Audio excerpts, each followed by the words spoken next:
జొలకల్ అనేటువంటి గ్రామానికి నన్ను ఆహ్వానించినటువంటి సహోదరుడు రాజు, నాగరాజు అండ్ ఇంకో రాజు, ఇద్దరికి ప్రభు పేరిట వందనాలు తెలియజేస్తున్నాను. వేదిక మీద ఉన్నటువంటి పాస్టర్ గారికి, అన్నగారికి వందనాలు తెలియజేస్తున్నాను.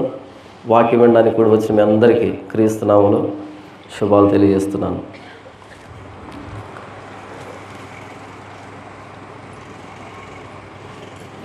ఈరోజు మీకు ఒక మూల పాఠాన్ని, ఇంతకీ మనం ఎవరిని నమ్ముకున్నాం,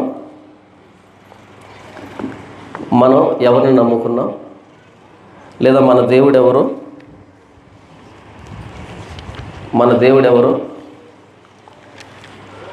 మీకు తెలుసా తెలీదా?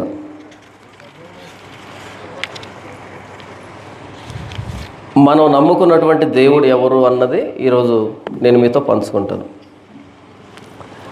ఈ వాక్యానికి ముందుగా మీరు చాలా పాటలు పాడారు కదా, ఆ పాటలన్నింటిలో దేవుణ్ణి అత్యంత ప్రేమ కలిగిన వాడిగా మీరు వర్ణిస్తూ పాట పాడారు. నిజమే, బైబిల్ చెప్పింది దేవుడు ప్రేమ స్వరూపి అని.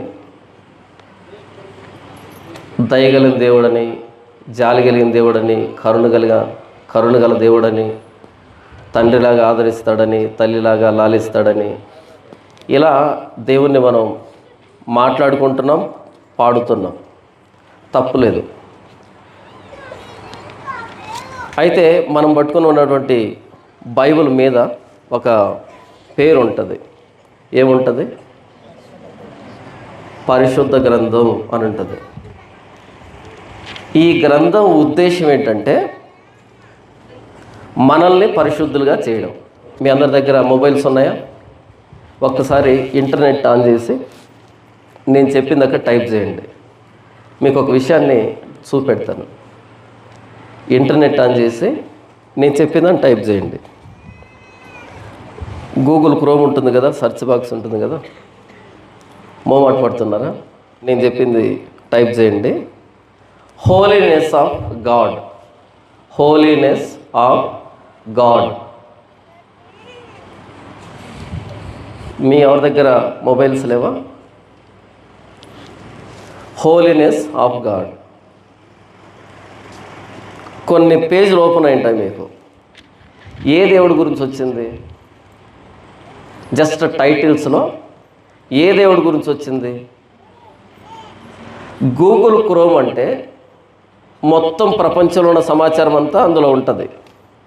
ప్రపంచంలో కొన్ని వేల మతాలు ఉన్నాయి, కొన్ని కోట్ల మంది దేవుళ్ళు, దేవతలు, సిద్ధాంతాలు, ధర్మాలు కదా. కానీ మీరు గూగుల్ క్రోమ్లో హోలీనెస్ ఆఫ్ గాడ్ అని టైప్ చేయగానే మొత్తం బైబిల్ గురించినటువంటి సమాచారమే ఉంటుంది అక్కడ. ఇక వేరే సమాచారం లేదు కదా. తర్వాత దాన్ని క్లోజ్ చేసి యూట్యూబ్ ఓపెన్ చేసి హోలీనెస్ ఆఫ్ గాడ్ అని టైప్ చేయండి. అంటే యూట్యూబ్లో ఇంకెవరి గురించి అయినా పరిశుద్ధతను గురించి వీడియోలు ఉన్నాయేమో చూద్దాం ఒకసారి. హోలీనెస్ ఆఫ్ గాడ్ అని యూట్యూబ్లో టైప్ చేయండి.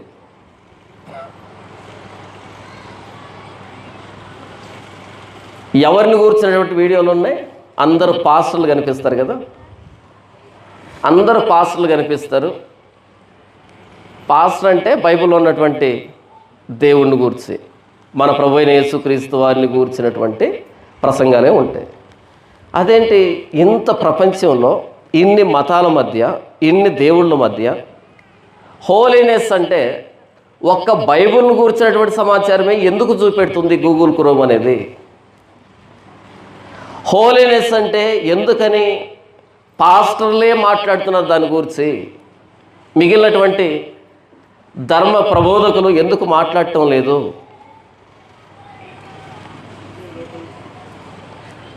15వ అధ్యాయము నిర్గమాకాండము 11వ వచనాన్ని ఒకసారి అందరం కలిసి చదువుకుందాం. ఏముంది అక్కడ అని. యెహోవా వేల్పులలో నీ వంటి వాడెవడు? పరిశుద్ధతను బట్టి నీవు మహనీయుడవు, స్తుతి కీర్తనలను బట్టి పూజ్యుడవు, అద్భుతములు చేయవాడు, నీ వంటి వాడెవడు? ఇక్కడ యెహోవా వేల్పులలో నీ వంటి వాడెవడు? వేల్పులు అంటే దేవుళ్ళు అని. దేవుళ్ళలో నీ వంటి వాడెవడు? ప్రశ్న.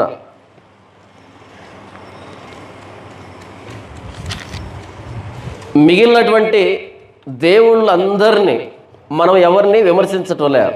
ఇక్కడ వ్రాయబడినటువంటి లేఖనాన్ని మాత్రమే మనం వివరించుకుంటున్నాం. మిగిలినటువంటి మతాలన్నింటినీ పక్కన పెట్టి యెహోవాను మాత్రమే ఒకవైపు పెట్టి, యెహోవా వేల్పులలో నీ వంటి దేవుడు ఎవరు?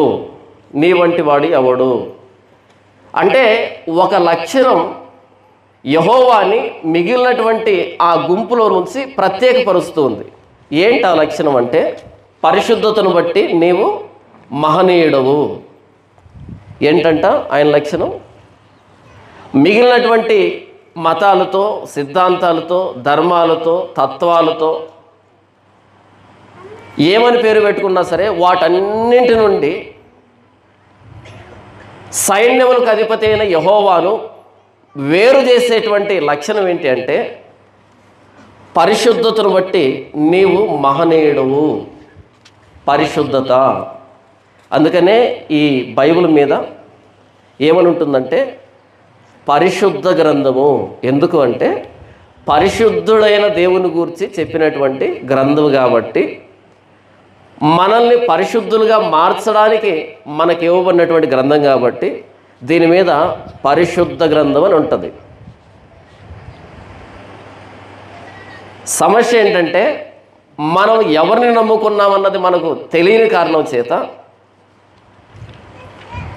మనం ఎలా బ్రతుకుతున్నామో మనకే అర్థం కావటం లేదు. కీర్తనలో బొమ్మల గురించి మాట్లాడుతూ వాటిని చేయువారును వాటిని పూజించువారును వాటి వంటి వారై ఉందురు అనే మాట వ్రాయబడింది కదా. మనం ఎవరిని ఆరాధిస్తామో అలా తయారవుతాం. మనం ఎవరిని ఆరాధిస్తామో అలా తయారవుతాం. ఈ మధ్య మన క్రైస్తవ సాహిత్యాన్ని, క్రైస్తవ ప్రసంగాన్ని మనం పరిశీలిస్తే పరిశుద్ధత అన్నది కనిపించదు. ఆయన తండ్రిలాగా ఆదరిస్తాడంట, తల్లిలాగా లాలిస్తాడంట, ఆయన మనకు స్నేహితుడంట, చాలా దగ్గరికి తెచ్చుకున్నాం, ఆయన్ని స్నేహితుడిగా మార్చేసుకున్నాం. తండ్రి అంట, తల్లి అంట. ఈ మధ్య ఒక ఆవిడ ఆయన లవర్ అనేసింది ఏకంగా. యేసుప్రభు ఎవరంట? ఆయన లవర్. చరణం ఏంటంటే ఆయనకున్నదంతా ఆవిడ పేరు మీద రాసి ఇచ్చేసాడంట. చూసారా ఎక్కడికి వచ్చేసారో? తండ్రి అన్నారు ఓకే, తల్లి అన్నారు ఓకే, స్నేహితుడు అన్నారు ఓకే, ఇప్పుడు లవర్ అనే దగ్గరకు వచ్చేసారు. మనం ఎవరిని నమ్మాం, మన దేవుడు ఎవరు అన్నది మనకు ఒక స్పష్టత ఉండాలి. యెషయా గ్రంథము 6వ అధ్యాయము 1వ వచనం. ఇక్కడ ప్రవక్త అయిన యెషయా దేవుని గురించినటువంటి ఒక దర్శనాన్ని చూసి ఆ దర్శనాన్ని నేరుగా వ్రాయకుండా ఎలా ప్రారంభిస్తున్నాడో చూద్దాం. రాజైన ఉజ్జియా మృతి నొందిన సంవత్సరమున అని ప్రారంభిస్తున్నాడు. ఆయనకు వచ్చినటువంటి దర్శనాన్ని ఆయన వ్రాయకుండా ఈ దర్శనం ఎప్పుడు వచ్చింది అంటే రాజైన ఉజ్జియా మృతి నొందిన సంవత్సరాన్ని వచ్చింది. ఆయనకు వచ్చిన దర్శనానికి ఉజ్జియా మరణానికి ఏంటి సంబంధం? మీకు ప్రశ్న అర్థమవుతుందా? యెషయాకు వచ్చినటువంటి దర్శనాన్ని వ్రాయాలి, కానీ ఆయన ఈ దర్శనం ఎప్పుడు వచ్చిందంటే రాజైన ఉజ్జియా మృతి నొందిన సంవత్సరాన్ని వచ్చింది. ఏంటో ఆ సంబంధం చూద్దాం. దినవృత్తాంతముల 2వ గ్రంథము 26వ అధ్యాయము 16వ వచనం నుంచి నేను చదివి వినిపిస్తాను. అయితే అతడు అంటే రాజైన ఉజ్జియా, అయితే అతడు స్థిరపడిన తరువాత అతడు మనసున గర్వించి చెడిపోయెను. అతడు ధూపపీఠం మీద ధూపం వేయుటకై యెహోవా మందిరంలో ప్రవేశించి తన దేవుడైన యెహోవా మీద ద్రోహం చేయగా, యాజకుడైన అజర్యాయు అతనితో కూడా ధైర్యవంతులైన యెహోవా యాజకులను 80 మంది అతని వెంబడి లోపలికి పోయిరి. వారు రాజైన ఉజ్జియాను ఎదిరించి, ఉజ్జియా, యెహోవాకు ధూపం వేయుటకై ప్రతిష్ఠించబడిన అహరోను సంతతి వారైన యాజకుల పనియే కానీ నీ పని కాదు. పరిశుద్ధ స్థలంలో నుండి బయటికి పొమ్ము, నీవు ద్రోహం చేసి ఉన్నావు. నీ దేవుడైన యెహోవా సన్నిధిని ఇది నీకు ఘనత కలుగు చేయదని చెప్పగా, ఉజ్జియా ధూపం వేయుటకు ధూపార్తిని చేత పట్టుకుని రౌద్రుడై యాజకుల మీద కోపం చూపెను.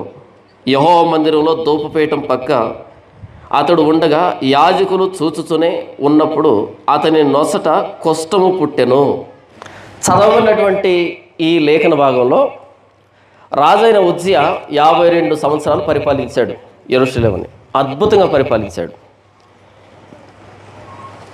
15వ వచనం చూస్తే, మరియు అతడు అంబులనేమి పెద్ద రాళ్ళనేమి ప్రయోగించుటకై ఉపాయశాలులు కల్పించిన యంత్రములను యెరూషలేములో చేయించి దుర్గముల్లోనూ బురుజుల్లోనూ ఉంచెను.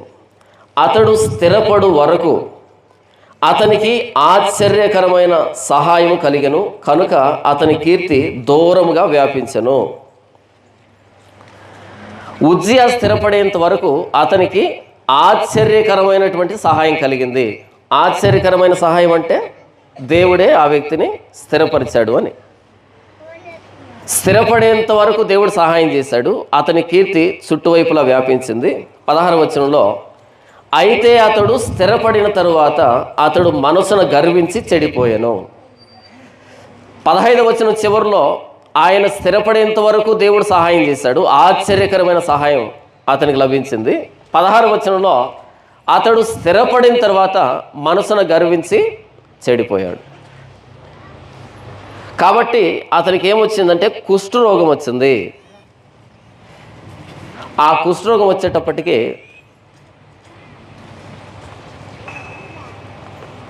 22వ వచనం, రాజైన ఉజ్జియా తన మరణదినం వరకు కుష్ఠరోగి అయి ఉండెను. కుష్ఠరోగి అయి యెహోవా మందిరంలోనికి పోకుండా ప్రత్యేకించబడిన కనుక అతడు ప్రత్యేకముగా ఒక ఇంటిలో నివసించుచుండెను. ఎప్పుడైతే కుష్ఠరోగం వచ్చిందో అప్పటి నుంచి యెహోవా మందిరానికి ఎవరు రానివ్వలేదు. ఒక ప్రత్యేకమైన ఇంటిలో నివసిస్తున్నాడంటే అందరూ వెలివేశారు. కుష్ఠరోగానికి మందు లేదు కాబట్టి అందరూ అతన్ని వెలివేశారు. 23వ వచనం, ఉజ్జియా తన పితరులతో కూడా నిద్రించెను. అతడు కుష్ఠరోగి అని రాజుల సంబంధమైన శ్మశాన భూమిలో అతని పితరుల దగ్గర అతనిని పాతిపెట్టిరి. అతని కుమారుడైన యోతాము అతనికి బదులుగా రాజాయను. ఇక్కడ తెలుగులో అస్పష్టంగా ఉంది. ఉజ్జియా తన పితరులతో కూడా నిద్రించెను. అతడు కుష్ఠరోగి అని రాజుల సంబంధమైన శ్మశాన భూమిలో అతని పితరుల దగ్గర అతన్ని పాతిపెట్టిరి. ఉజ్జియా మరణించినప్పుడు రాజులు పాతిపెట్టే చోట అతన్ని పాతిపెట్టలేరు, కానీ రాజులకు సంబంధించినటువంటి వేరే భూమిలో పాతిపెట్టారు. తెలుగులో అస్పష్టంగా ఉంది. మిగిలినటువంటి ఇంగ్లీష్ ట్రాన్స్లేషన్ చూస్తే అతడు కుష్ఠరోగి అని, అంతకంటే ముందు మరణించినటువంటి రాజుల సమాధుల్లో అతన్ని పెట్టలేదు, కానీ రాజులకు సంబంధించినటువంటి వేరే భూమిలో పాతిపెట్టారు. ఎందుకు వేరే సమాధి చేశారు అంటే అతడు కుష్ఠరోగి కాబట్టి. ఎందుకు కుష్ఠరోగం వచ్చింది? యెహోవా మీద తిరుగుబాటు చేశాడు కాబట్టి. అంటే దేవుని అసమ్మతికి గుర్తుగా కుష్ఠరోగం వచ్చింది. చనిపోయేంత వరకు కుష్ఠరోగిగానే ఉన్నాడు. ప్రజలందరి చేత వెలివేయబడిన వాడై ప్రత్యేకమైన ఇంట్లో నివసించాడు. మరణించిన తర్వాత రాజుల శ్మశాన భూమిలో కాకుండా మరో భూమిలో, అది కూడా రాజుల భూమే, కాకపోతే ప్రధానమైనటువంటి వ్యక్తులు, దేవుణ్ణి సంతోషపెట్టినటువంటి వ్యక్తులు కాకుండా రాజ కుటుంబాలకు సంబంధించినటువంటి శ్మశాన భూమిలో పాతిపెట్టారు. అంటే దేవుడి వ్యక్తిని పూర్తిగా వెలివేశాడు. బ్రతికి ఉన్నప్పుడు వెలివేశాడు, చనిపోయినప్పుడు వెలివేశాడు.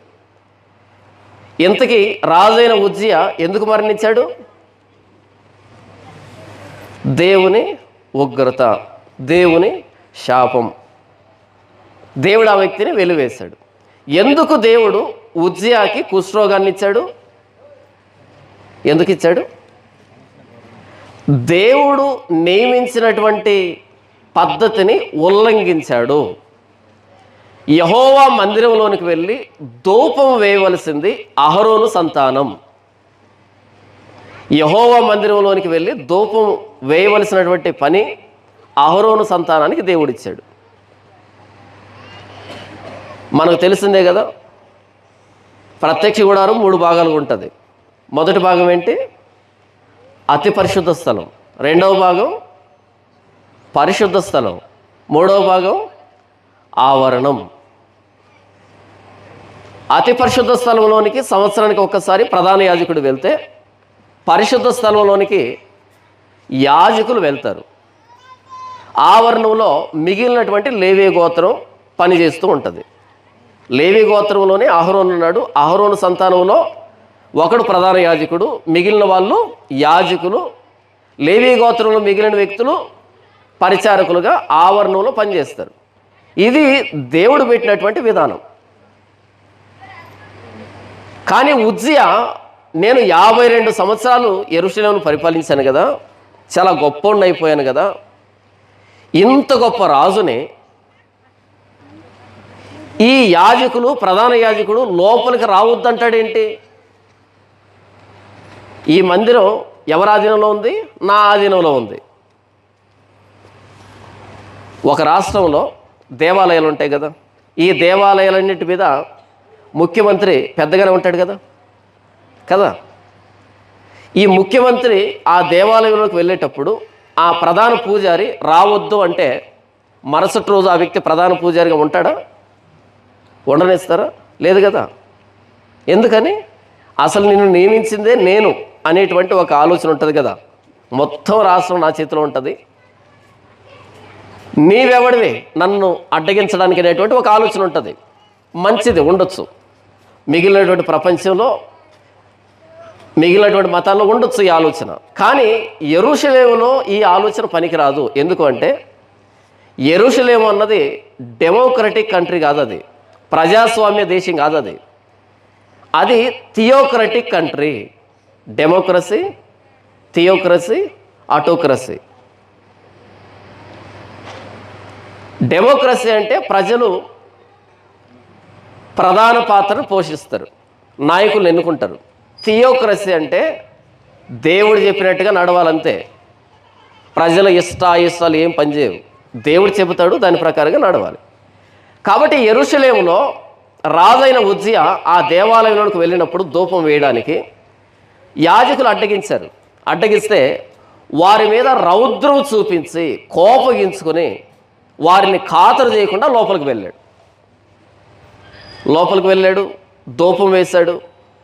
వారు చూస్తూ ఉండగానే అతని నొసట కుష్ఠం పుట్టింది. ఎక్కడొచ్చిందంట కుష్ఠము? మిగిలిన చోట్ల రావచ్చు కదా, కనిపించాలి, తెలియాలి, బహిరంగంగా అందరికీ తెలియాలి. నేను ఈ వ్యక్తిని ఉమ్మివేసానని అందరికీ తెలియాలి, నేను ఈ వ్యక్తిని శపించానని అందరికీ తెలియాలి. నొసట తెల్లటి కుష్ఠం పుట్టింది. ఉజ్జియాకు అర్థమైంది, యాజకులకు అర్థమైంది. వెంటనే హడావిడిగా బయటకు వచ్చేసాడు. అలా రావడం మరలా ఎప్పుడు దేవాలయానికి వెళ్ళలే, ఎందుకంటే కుష్ఠరోగం మానలే, బయట సమాజంలో తిరగలే, కుష్ఠరోగం ఎక్కువవుతూ ఉంది. ప్రత్యేకముగా ఒక గదిలో నివసిస్తూ ఉన్నాడు. రాజుకే కుష్ఠరోగం వస్తే మరి ప్రజలకి ఇంకొకసారి యథా రాజా తదా ప్రజ. రాజు ఎలాంటోడైతే ప్రజలు అలాంటి వాళ్ళు అవుతారు కదా. రాజే మనసును గర్వించి కుష్ఠరోగి అయితే, దేవుడి మీద తిరుగుబాటు చేస్తే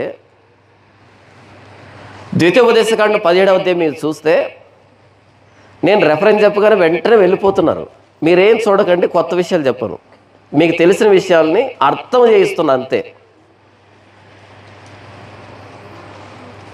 అక్కడ మీరు రాజుగా ఏర్పాటు చేసుకునేటువంటి వ్యక్తి తన స్వహస్తాలతో తాను తన కొరకు ధర్మశాస్త్ర ప్రతిని వ్రాసుకోవాలి.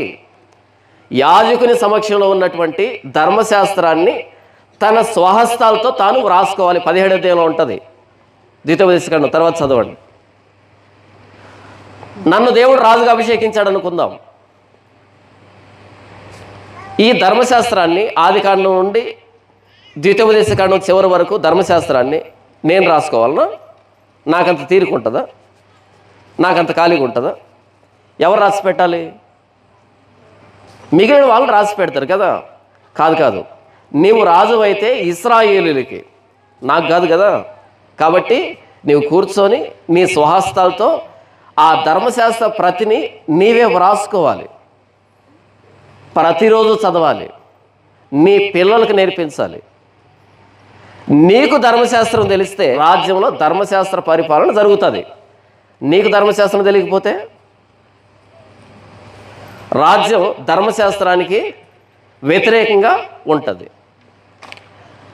అలా రాజైన ఉజ్జియా, ధర్మశాస్త్ర ప్రకారంగా పరిపాలించవలసినటువంటి ఉజ్జియా ధర్మశాస్త్ర క్రమాన్ని ధిక్కరించి కుష్ఠరోగి అయితే, మరి సామాన్య జనులు, ధర్మశాస్త్రం లేనటువంటి వాళ్ళు 7 సంవత్సరాలకు ఒకసారి మాత్రమే ధర్మశాస్త్రాన్ని వినిపించాలి. మిగిలినటువంటి వ్యక్తులు 7 సంవత్సరాలకు ఒకసారి ధర్మశాస్త్రాన్ని వినేటువంటి అవకాశం వస్తుంది. అది పండుగ. మరి సామాన్య జనులు ఎలా బ్రతుకుతారు? రాజుకే కుష్ఠరోగం వస్తే మరి సామాన్య జనులకి? యెషయా గ్రంథము 1వ అధ్యాయము 2వ వచనం నుంచి నేను చదివి వినిపిస్తున్నాను. యెహోవా మాట్లాడుచున్నాడు, ఆకాశమా ఆలకించుము, భూమి చెవియొగ్గుము. నేను పిల్లలను పెంచి గొప్పవారినిగా చేసేతని, వారు నా మీద తిరగబడి ఉన్నారు. ఉజ్జియా తిరుగుబాటు చేశాడా? యాజకుల మీద తిరుగుబాటు చేసి రౌద్రం చూపించి లోపలికి వెళ్ళి దూపం అర్పించి తిరుగుబాటు చేశాడా? జనులు ఎలాగున్నారంట? వారు నా మీద తిరుగుబాటు చేసి ఉన్నారు. 3వ వచనం, ఎద్దు తన కామందు నెరుగును, గాడిద తన సొంత వాని దొడ్డి తెలుసుకునను. అంటే ఎద్దు కంటే గాడిదల కంటే దిగజారిపోయారని చెప్తున్నాడు. ఇశ్రాయేలుకు తెలివి లేదు, నా జనులు యోచింపరు. పాపిష్టి జనమా, దోషభరితమైన ప్రజలారా, దుష్ట సంతానమా, చెరుపు చేయి పిల్లలారా, మీకు శ్రమ. వారు యెహోవాను విసర్జించి ఉన్నారు. ఇశ్రాయేలు యొక్క ఏముంది అక్కడ? ఇశ్రాయేలు యొక్క పరిశుద్ధ దేవుని దూషింతురు. ఆయనను విడిచి తొలగిపోయి ఉన్నారు. నిత్యము తిరుగుబాటు చేయొచ్చు, మీరేలా ఇంకను కొట్టబడుదురు. ఉజ్జియా తిరుగుబాటు చేశాడు, కొట్టబడ్డాడు కుష్ఠరోగంతో. ప్రజలు కూడా దేవుడు మాట్లాడుతున్నాడు, నిత్యము తిరుగుబాటు చేయొచ్చు, మీరేలా ఇంకను కొట్టబడుదురు. ప్రతివాడు నడినెత్తిన వ్యాధి కలిగి ఉన్నాడు. ఉజ్జియాకు వ్యాధి ఎక్కడొచ్చింది? నొసట్న. ప్రతివాడు, ఉజ్జియా మాత్రమే కాదు, ప్రతివాడికి రోగం వచ్చిందంట. ఎక్కడి నుంచి ప్రారంభమైందంట? నడినెత్తిన వ్యాధి కలిగి ఉన్నాడు. తర్వాత ప్రతివాని గుండె బలహీనమైనను, అరకాలు మొదలుకొని తల వరకు స్వస్థత కొంచెమైనను లేదు. ఎక్కడ చూచినను గాయములు, దెబ్బలు, పచ్చి పుండ్లు, అవి పిండబడలేదు, కట్టబడలేదు, తైలముతో మెత్తన చేయబడలేదు. ఉజ్జియా ఒక్కడే కాదా కుష్ఠరోగి? మీకు అర్థమవుతుందా? ఉజ్జియా ఒక్కడే కాదా కుష్ఠరోగి? మొత్తం దేశమంతా కుష్ఠరోగులే. ఉజ్జియాకు నొసట్ను కుష్ఠం పుట్టింది. యెషయా అంటున్నాడు, ఎప్పుడు అంటున్నాడు? ఉజ్జియా మృతి నొందిన సంవత్సరమునా. ఏమంటున్నాడు? కుష్ఠరోగి అయినటువంటి ఉజ్జియా చనిపోయాడు అనుకుంటున్నారు కదా, అందరూ కుష్ఠరోగులే. అందరికీ నడినెత్తి మొదలుకొని అరకాలు దాకా ఎక్కడా స్వస్థత లేదు. ఎక్కడ చూసినను గాయములు, దెబ్బలు, పచ్చి పుండ్లు, అవి కట్టబడలేదు, పిండబడలేదు, తైలంతో మెత్తన చేయబడలేదు. అందరూ కుష్ఠరోగులే. దేశమంతా కుష్ఠరోగమే. ఏ కుష్ఠరోగం ఇది? యెహోవా మీద తిరుగుబాటు చేసినటువంటి వ్యవస్థ. ఇశ్రాయేలు పరిశుద్ధ దేవుని దూషించేటువంటి వ్యవస్థ.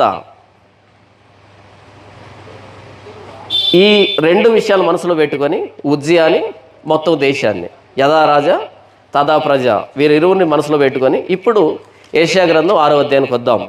మొదటి వచనం. రాజైన ఉజ్జియా మృతి నొందిన సంవత్సరమున అత్యున్నతమైన సింహాసనమందు ప్రభువు ఆసీనుడై ఉండగా నేను చూచితనే. ఇక్కడ రాజైన ఉజ్జియా మృతి నొందిన సంవత్సరం అని ఉంది కదా. టార్గమ్ అని ఒక బైబిల్ ఉంది. అంటే హెబ్రీ బైబిల్ని అరమాయిక్ భాషలోనికి తర్జుమా చేసినటువంటి బైబిల్ అది. టార్గమ్ అంటారు దాన్ని. అందులో ఈ వచనాన్ని ఎలా వ్రాశారు అంటే, ఇంగ్లీష్లో తెలుగులో చెప్తున్నాను. ఉజ్జియాను దేవుడు కుష్టుతో మొత్తిన తర్వాత, అతడు చనిపోయిన తర్వాత, ఉజ్జియాను దేవుడు కుష్టుతో మొత్తి అతడు చనిపోయిన తరువాత అని ఉంటుంది. తెలుగులో ఏముందంటే రాజైన ఉజ్జియా మృతి నొందిన సంవత్సరమున అని ఉంది. టార్గంలో ఏముందంటే దేవుడు ఉజ్జియాని కుష్టుతో మొత్తి అతడు చనిపోయిన తర్వాత, అప్పుడు ప్రభు దర్శనం కనిపించింది యెషయాకి. చదువుతున్నాను చూడండి. ఆయన చొక్కాయి అంచులు దేవాలయం నిండుకొనెను. ఎక్కడ కనిపించాడంట? ఆ యెరూషలేము దేవాలయం మీద ఆసీనుడై ఉన్నాడు ఆయన. ఆయన చొక్కాయి అంచులు, తెల్లటి అంచులు ఆ దేవాలయాన్ని కప్పివేస్తున్నాయి. ఎందుకు కనిపించాడు ఈయన? దేవాలయం అంటే ఏంటి? ఇంతకీ దేవాలయానికి ఎందుకు రావాలి? దేవాలయానికి ఏ మనసుతో రావాలి? దేవాలయానికి ఏం కోరుకుంటూ రావాలి? రాజుకే దేవాలయాన్ని గౌరవించడం తెలియకపోతే ప్రజలకి దేవాలయాన్ని గౌరవించడం తెలుసా? ధర్మశాస్త్రాన్ని ప్రతినిత్యం చదవలసినటువంటి రాజుకే దేవాలయంలో ఎలా ప్రవేశించాలో తెలియకపోతే మరి ప్రజలకు ఎలా తెలుస్తుంది?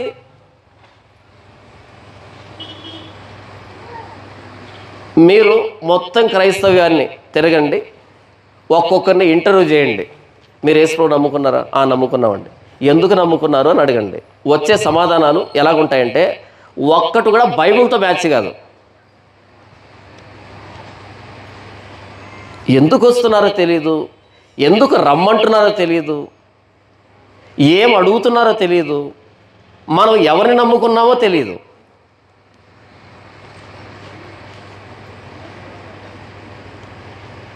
ఎందుకు వస్తున్నామో తెలియదు. ఇంతకు మనకి మన దేవుడు ఎవరో తెలియదు మనకి. రాజునే వదిలిపెట్టకపోతే 52 సంవత్సరాలు చిన్న వయసులో రాజు అవుతాడు. మీరు ఆ అధ్యాయం అంతా చదవండి. అన్ని విషయాల్లో దేవునికి అనుకూలంగా బ్రతికాడు. ఒకే ఒక్క విషయంలో తప్పిపోయాడు అంతే. 52 సంవత్సరాల పరిపాలన, అన్ని సంస్కరణలు అన్నీ కూడా ఒక్కదాంతో కొట్టుకొని పోయాయి. మనం యేసుప్రభువుని నమ్ముకొని ఎంతకాలం అయింది? 52 సంవత్సరాలు కాలేదు కదా.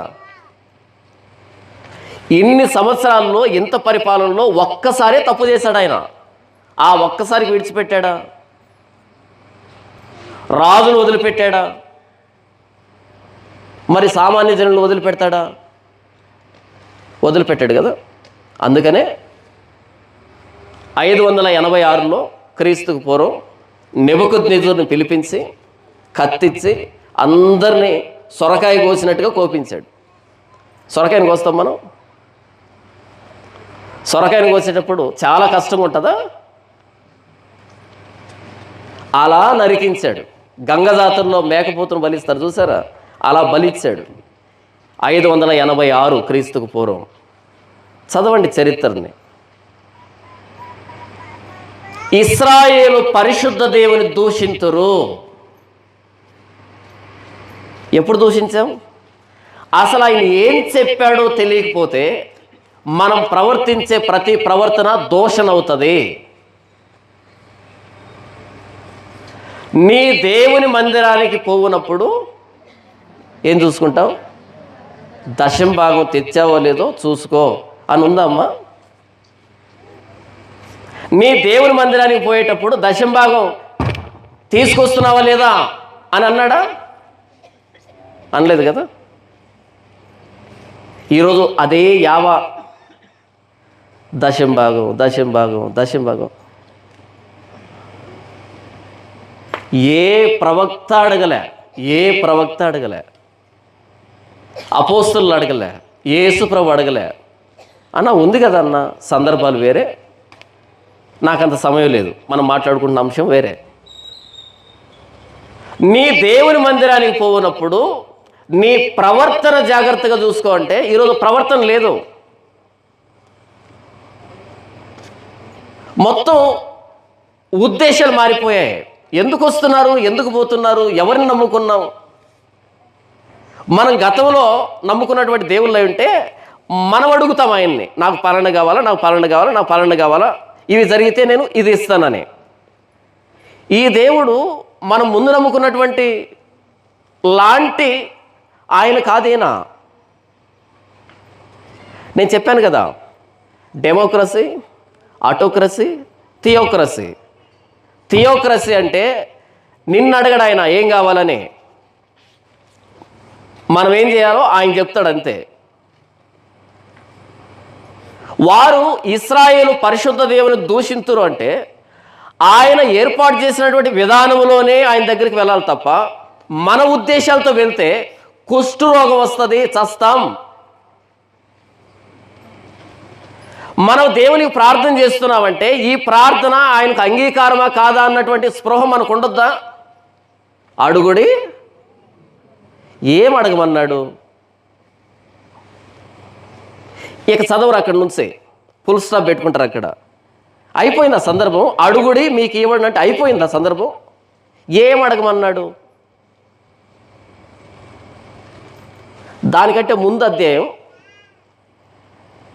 మీకు అక్కరగా ఉన్నవేవో మీరు అడుగక మునుపే తెలీదు అన్నాడా?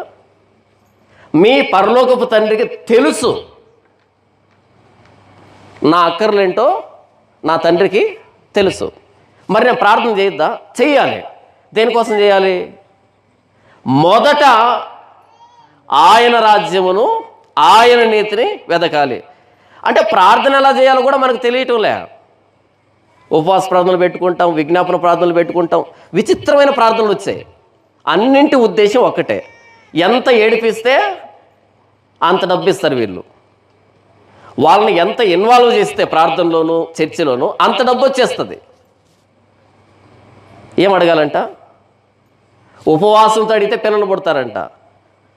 చూపెడతారా అలాంటి రెఫరెన్స్ బైబిల్లో? 2011 నుంచి చదువుతున్నాను, నాకు ఎక్కడ తారసపడలేదు. చూపెడతారా? ఉపవాసంతో అడిగితే ఉద్యోగాలు వస్తాయంట. నిజమా? ఉపవాసంతో అడిగితే ఎక్కడి నుంచి వచ్చింది ప్రార్థన? దేవుణ్ణి నియమించినటువంటి విధానమేనా ఇది? కుష్ఠరోగం వస్తుంది, జాగ్రత్త. రాజైన ఉజ్జియాను వదిలిపెట్టలేదు, రాజును వదిలిపెట్టలేదు, యోదయ జాతిని వదిలిపెట్టలేదు. 586లో క్రీస్తుకు పూర్వం ఏం జరిగిందో ఒకసారి చరిత్రకు వెళ్ళండి. 2వ రాజుల గ్రంథం చివరి అధ్యాయాలు కానీ 2వ దినవృత్తాంతం చివరి అధ్యాయం కానీ ఇవి రెండు మీకు అర్థం కాకపోతే విలాప వాక్యములు అనే ఒక గ్రంథం ఉంటుంది. విలాప వాక్యములు ఇర్మియా ఏడ్చాడు ఆ మొండిగోడలో కూర్చొని. చదవండి అంతా, ఎంత ఏడ్చాడో ప్రతి అక్షరాన్ని తడిమి చదవండి. ఎందుకు ఏడ్చాడు తెలుసా? ఒకసారి చూపెడతాను మీకు. ఇర్మియా గ్రంథం, క్షమించండి, విలాప వాక్యములు 2వ అధ్యాయం. విలాప వాక్యములు 2వ అధ్యాయము 14వ వచనం. నీ ప్రవక్తలు నిరర్ధకమైన వ్యర్థ దర్శనములు చూచి ఉన్నారు. నీవు చెరలోనికి పోకుండా తప్పించుటకై వారు నీ దోషములను నీకు వెల్లడి చేయలేదు. వారు వ్యర్థమైన ఉపదేశములు పొందిన వారైరి, త్రోవ తప్పించు దర్శనములు చూసిన వారైరి. ఏంటంట? యెరూషలేమా, నువ్వు ఎలాంటి బోధకుల్ని, ఎలాంటి ప్రవక్తలు ఏర్పాటు చేస్తున్నావంటే వాళ్ళు నీ దోషాలను నీకు తెలియజేయలే. బోధకుడు ఏం పని చేయాలి? దోషాలను చెప్పాలి, పాపాలను చెప్పాలి. ఒక డాక్టర్ ఏం చెప్పాలి? కిడ్నీ ఫెయిల్ అయిపోయింది, పోతామని చెప్పాలి. అవునా? ఈ మాట చెబితే నొచ్చుకుంటారేమో, మనోభావాలు దెబ్బతింటాయేమో, ఏడుస్తారేమో, బాధపడతారేమో. మరి తాగినప్పుడు పోదా? కిడ్నీ పోదా? డాక్టర్ వారి మనోభావాల్ని పట్టించుకోడు, విషయాన్ని చెప్తాడు. ఇది సమస్య. ఒకవేళ డాక్టర్ కనుక రోగి మనోభావాలు పట్టించుకుంటే వీడు మరణమే, చనిపోవడమే కదా. యెరూషలేమా, నీవు ఏర్పాటు చేస్తున్నటువంటి నీ బోధకులు నీ దోషాలను తెలియజేయలే. కాబట్టి ఏమైందంటే చెరలో ఉన్నావు ఇప్పుడు. ఈరోజు ఎక్కడికైనా వెళ్ళండి, చర్చిలకు వెళ్ళండి, వాక్యం వినండి. దేవుడు నిన్ను దీవిస్తాడు, దేవుడు నిన్ను ఆశీర్వదిస్తాడు, దేవుడు నిన్ను అది చేస్తాడు, ఇది చేస్తాడు. ఇవన్నీ అపోస్తలులు చెప్పలే. అదేంటి దోషాలు చెప్పకుండా ఆశీర్వాదాలు కుమ్మరిస్తున్నారేంటి? ఎక్కడి నుంచి వచ్చింది ఈ వ్యవస్థ? ఉజ్జియాను వదిలిపెట్టకపోతే సామాన్య జనుల్ని ఎందుకు వదిలిపెడతాడు? లేవీ కాండం ఇచ్చి ఆ లేవీ కాండంలో ఈ ప్రత్యక్ష గుడారంలో ఎలాంటి సేవ జరగాలి, తర్వాత మందిరంలో ఎలాంటి సేవ జరగాలి, ఒక స్పష్టమైన నమూనా ఇచ్చాడు కదా. నేను రాజుని, నేను లోపలికి వెళ్ళిపోతానంటే అది మామూలు గుడారం అనుకున్నావా? అది మామూలు బిల్డింగ్ అనుకున్నావా? నీ అంతఃపురం అనుకున్నావా? అది దేవుని ఆలయం. దేవుని ఆలయం అది. ఆ దేవుని ఆలయం అన్నది ప్రత్యక్ష గుడారం నుంచి వచ్చింది. ప్రత్యక్ష గుడారం అన్నది ఆ కొండ మీద దేవుడు చూపించాడు మోషకి, ఇదిగో ఇలా ఉండాలి ప్రత్యక్ష గుడారం అని. అంటే ఈ నమూనా పరలోకపు నమూనా. ఈ పరలోకపు నమూనాలోకి ప్రవేశించాలి అంటే నా ఇష్ట ప్రకారం ప్రవేశించకూడదు, ఆయన చెప్పినటువంటి మార్గంలో ప్రవేశించాలి. రాజు అయినా బయట ఉండాల్సి ఉందే, ఎందుకంటే నేను అహరోన్ని ఏర్పాటు చేస్తున్నా కాబట్టి. అంటే నా ఎంపికని కాదంటూ, నా ఉద్దేశాన్ని కాదంటూ నేను రాజునని లోపలికి వెళ్తే కుష్ఠరోగం వచ్చింది. రాజైన ఉజ్జియా మృతి నొందిన సంవత్సరమున అత్యున్నతమైన సింహాసనమందు ప్రభువు ఆసీనుడై ఉండగా నేను చూచితిని. ఆయన చొక్కా అంచులు దేవాలయం నిండుకొనెను. ఆయనకు పైగా శరాపులు నిలిచి ఉండరే. ఒక్కొక్కరికి 6 రెక్కలుండెను. ప్రతివాడు 2 రెక్కలతో తన ముఖమును, రెంటితో తన కాళ్ళను కప్పుకొనుచు రెంటితో ఎగురుచుండెను. వారు సైన్యములకు అధిపతి యెహోవా పరిశుద్ధుడు, పరిశుద్ధుడు, పరిశుద్ధుడు, సర్వలోకము ఆయన మహిమతో నిండి ఉన్నది అని గొప్ప స్వరముతో గాన ప్రతిగానములు చేయుచుండ్రి. వారి కంఠస్వరం వలన గడప కమ్మున పునాదులు కదులుచు మందిరము దోమము చేత నిండి ఉండగా. దర్శనం ఏంటి అంటే దేవుడు కనిపించలే. దేవాలయం అంతా ఆయన చొక్కాయి అంచులు నిండిపోయాయి. ఆ చొక్కాయి అంచుల చుట్టూ శరాపులు కనిపించారు. పరలోకపు జీవులు శరాపులు కనిపించారు. శరాపులు అనే దగ్గర కింది వైపు ఏమిచ్చాడు అంటే మహాదూతలు అని వ్రాయబడింది. శరాపులు అన్న దగ్గర ఫుట్నోట్లో మహాదూతలు. ఇంగ్లీష్లో అయితే ఫైరీ ఏంజల్స్ అని ఉంటుంది. ఫైరీ ఏంజల్స్ అంటే అగ్ని రూపంలో ఉన్నటువంటి దూతలు అని. దూతల్లో తారాస్థాయి, అగ్ని రూపంలో ఉండేటువంటి దూతలు. తెలుగులో మహాదూతలు, ఇంగ్లీష్లో ఫైరీ ఏంజల్స్. ఎక్కడున్నారు వీళ్ళు? ఆ దేవాలయాన్ని, ఏ దేవాలయాన్ని?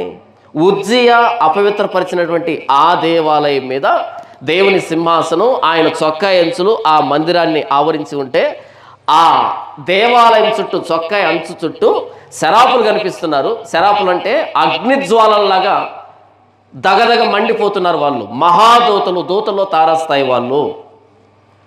వాళ్ళకి 6 రెక్కలు కనిపించే. 2 రెక్కలతో ముఖాన్ని కప్పుకున్నారంట, 2 రెక్కలతో తమ కాళ్ళను కప్పుకున్నారంట, 2 రెక్కలతో ఎగురుతూ ఉన్నారంట. శరాపులు అంటే ఫైర్ ఏంజల్స్, అగ్నిజ్వాలలు కదా. ఆ అగ్నిజ్వాల దేహాలతో ఉన్నటువంటి వాళ్ళే ఆ దేవుని తేజస్సును చూడలేక 2 రెక్కలతో ముఖాన్ని కప్పుకుంటే ఉజ్జియా ఏ పాటివాడు ఆయన సన్నిధిలోనికి అలా వెళ్ళిపోవడానికి? అగ్నిజ్వాలల లాంటి దేవదూతలే, శరాపులే, మహాదూతలే ఆయన సన్నిధిని సమీపించలేక తమ రెక్కలతో కప్పుకుంటూ ఉంటే, దాచిపెట్టుకుంటూ ఉంటే ఉజ్జియా ఎలా వెళ్తాడు? మీకు అర్థమవుతుందా? ఉజ్జియా ఎలా వెళ్తాడు అంటే చెబుతున్నాడు ఇశ్రాయేలు జాతికి. ఏమనుకుంటున్నారు దేవుడు అంటే? మహాదూతలు సైతం తమను తాము కాపాడుకుంటున్నారు, తమ రెక్కలతో కప్పుకుంటున్నారు, తమను తాము తగ్గించుకుంటున్నారు, ఆయన గణపరుస్తున్నారు. 2 రెక్కలతో కాళ్ళను కప్పుకున్నారు, 2 రెక్కలతో ఎగురుతున్నారు. చూడటం లేదా? చూడటం లే. మోషే అడిగాడు, తండ్రి నీ మహిమను నాకు కనబరుచు. దేవుడు అన్నాడు, మోషే నన్ను చూస్తే బ్రతకవు. మహాదూతలు సైతం ఆయన చూడడానికి, సమీపించడానికి భయపడి ఆయన సన్నిధికి దూరంగా తమ్మును తాము కప్పుకుంటూ, అంతగా తగ్గించుకుంటూ, అంతగా గణపరుస్తూ ఏమని గాన ప్రతిగానాలు చేస్తున్నారో తెలుసా? సైన్యములకు అధిపతికి యెహోవా పరిశుద్ధుడు, పరిశుద్ధుడు, పరిశుద్ధుడు అని గాన ప్రతిగానాలు చేస్తుంటే ఆ మందిరపు గడప కమ్ముల పునాదులు అదిరిపోతున్నాయి, కదిలిపోతున్నాయి. ఈ దర్శనంలో ఏం కనపడుతుందంటే దేవుని ముఖం కనిపించలే, దేవుని రూపం కనిపించలే, శరాపుల ముఖం కనిపించలే, శరాపులు ఎలాగుంటారో వర్ణించలే. ఒక మాటని పదే పదే మాట్లాడుతాడు యేషయా, ఆయన పరిశుద్ధుడు, మన దేవుడు పరిశుద్ధుడు. యెషయా దర్శనంలో ఏం కనిపిస్తుందంటే ఆయన పరిశుద్ధుడు, వారు ఇశ్రాయేలు పరిశుద్ధ దేవుని దూషింతురు. నేను ముందు భాగంలో చెప్పాను, నేను ప్రారంభంలో చూపించాను మీకు, యూట్యూబ్లోను గూగుల్లోను మీ చేతులతోనే. హోలీనెస్ ఆఫ్ గాడ్ అంటే వేరే మతంలో ఎవరు రాలే, కొన్ని వేల మతాలు ఉన్నాయి. హోలీనెస్ ఆఫ్ గాడ్ అంటే ప్రసంగాలు ఇంకెవరు చేయలే, పాస్టర్లు మాత్రమే చేస్తారు. పరిశుద్ధతను బట్టి మహనీయుడివి, స్తుతి కీర్తనలు బట్టి పూజ్యుడువు, అద్భుతములు చేయ దేవుడువు యెహోవా, నీ వంటి వాడెవడు? మన దేవుణ్ణి మిగిలిన ప్రపంచంతో వేరు చేసేటువంటి ఆ లక్షణం ఏంటంటే పరిశుద్ధత. ఆ పరిశుద్ధ దేవుని సన్నిధిలోనికి వెళ్తూ ఉన్నప్పుడు ఆయన ఎలా రమ్మన్నాడో అలానే వెళ్ళాలి తప్ప తేడాలు వస్తే కుష్ఠరోగం వస్తుంది. ఉజ్జియాకు వచ్చింది, ఇశ్రాయేలు జాతికి వచ్చింది. మనం పట్టుకున్న బైబిల్ పేరు పరిశుద్ధ గ్రంథం. మిగిలినటువంటి గ్రంథాలు ఉన్నాయి చూడండి, వాటి మీద పేర్లు చూడండి. పరిశుద్ధత అనే పేరుతో ప్రారంభం కావు, ఏంటంటో పేర్లు ఉంటాయి. బైబిల్ మీద మాత్రమే పరిశుద్ధ గ్రంథం, ఎందుకంటే ఇది పరిశుద్ధుడైన దేవుని గురించి చెప్పిన గ్రంథం. మానవుల దగ్గర నుంచి పరిశుద్ధతను కోరుకున్నటువంటి గ్రంథం. ఎవరైనా మీరు పోనే ఎప్పుడైనా పరిశుద్ధత కోసం ప్రయాసపడ్డారా? పరిశుద్ధత కావాలని అపేక్షించారా? పిల్లల కోసం ప్రార్థన చేస్తుంటారు, ఉద్యోగం కోసం ప్రార్థన చేస్తుంటారు, రోగాల కోసం ప్రార్థన చేస్తుంటారు, ఇళ్ళ కోసం ప్రార్థన చేస్తుంటారు, అప్పుల కోసం ప్రార్థన చేస్తుంటారు, రకరకాల సమస్యల కోసం ప్రార్థన చేస్తుంటారు తప్ప పరిశుద్ధత కోసం ఎప్పుడైనా ప్రార్థన చేశారా? యేసు ప్రభు ఏమని ప్రార్థన నేర్పించాడు అంటే, మమ్మును శోధనలోనికి తేక దుష్టుల నుండి తప్పించు అని యేసు ప్రభు కదా ప్రార్థన నేర్పించాడు. ఆ ప్రార్థనలో ప్రారంభం ఏంటి?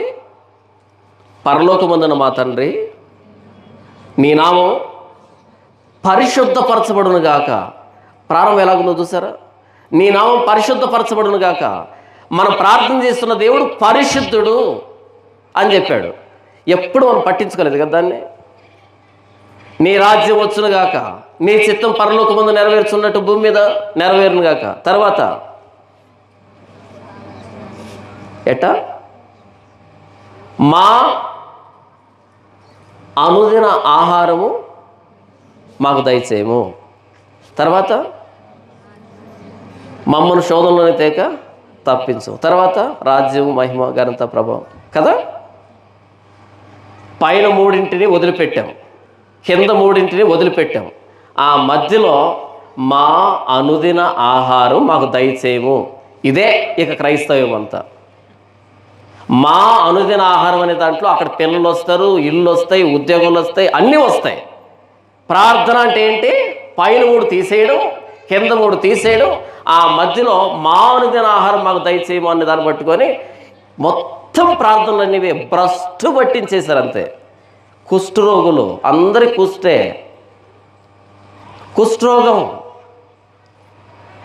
ఎవడు ఎంతగా లోక సంబంధంగా ప్రేరేపిస్తే ప్రార్థన చేయమని అంత పెద్ద పాస్టరు.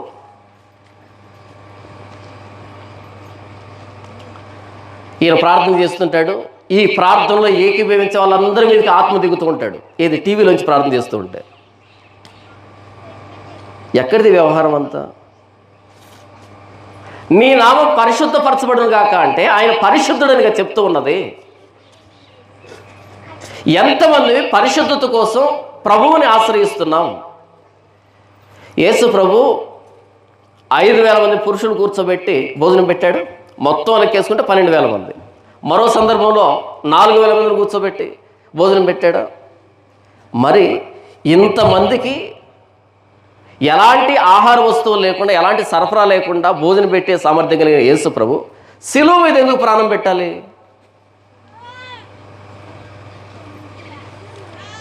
అంటే ఆయన వచ్చింది భోజనం పెట్టడానికి కాదన్నమాట. ఒకవేళ ఆయన వచ్చింది భోజనం పెట్టడానికి అయి ఉంటే ప్రతిరోజు ఇదే ప్రోగ్రాం ఉండవు. యోహాను సువార్త 6వ అధ్యాయం చదవండి. వెతుక్కుంటూ వస్తారు ఆయన్ని, దోణిలు వేసుకొని ఎదుక్కుంటూ వస్తారు. అప్పుడు యేసు ప్రభు అంటాడు, మీరు రొట్టెల కోసం నన్ను వెతకండి, రొట్టెల కంటే శ్రేష్టమైన ఆహారం పెడతా అన్నాడు. వెంటనే వీళ్ళు అన్నారు, రొట్టెల కంటే శ్రేష్టమేముంది? ఆ మన్నా ఉంది కదా, ఆ ప్రభు మన్నా పెడతావా? యేసు ప్రభు అన్నాడు, మన్నా తిన్నటువంటి మీ పితరులు కూడా చనిపోయారు, దానికంటే శ్రేష్టం. అరే, మన్నా కంటే శ్రేష్టమైన ఆహారం ఉందా? అదేంటి ప్రభువా? నా శరీరం, నా రక్తం. అంతే, అందరు ఇంటికి వెళ్ళిపోయారు, 12 మంది మిగిలారు. ఇంతకు మించిన అవమానం ఉంటుందా? ఇప్పుడు నేను మాట్లాడుతున్నాను, మీకు ఇష్టం ఉన్నా లేకపోయినా సరే అలా కూర్చుంటారు, ఒక అర్ధగంట కూర్చుకుందామని కదా. ఒకవేళ అందరూ వెళ్ళిపోయారనుకోండి, నాకు ఎంతటి అవమానం కదా. ప్రపంచంలో ఎవరికీ జరగనంత అవమానం యేసు ప్రభు జరిగింది. అందరూ వెళ్ళిపోయి 12 మంది మిగిలారు. యోహాను సువార్త 6వ అధ్యాయం చదవండి. ఎందుకని? నా శరీరాన్ని తినండి, నా రక్తాన్ని త్రాగండి అన్నాడు ఆయన. ఒకవేళ మన్నా పెట్టుంటే వెంబడించే వాళ్ళే, రొట్టెలు పెట్టుంటే వెంబడించే వాళ్ళే. ఇవి రెండు కాదని నా శరీరం, నా రక్తం అన్నాడు. అది మాకొద్దు అంటే దేవుడు ఏమి ఇవ్వడానికి వచ్చాడో దాన్ని తీసుకోవటంలే. ఎందుకు ఆయన శరీరం, ఆయన రక్తం అన్నాడు? మీరు ఎలాగైతే పస్కా పశువును వధించి దాని మాంసాన్ని తింటున్నారో, దాని రక్తాన్ని ద్వారబంధాల మీద పూసుకుంటున్నారో, నేను నిజమైన పస్కాని.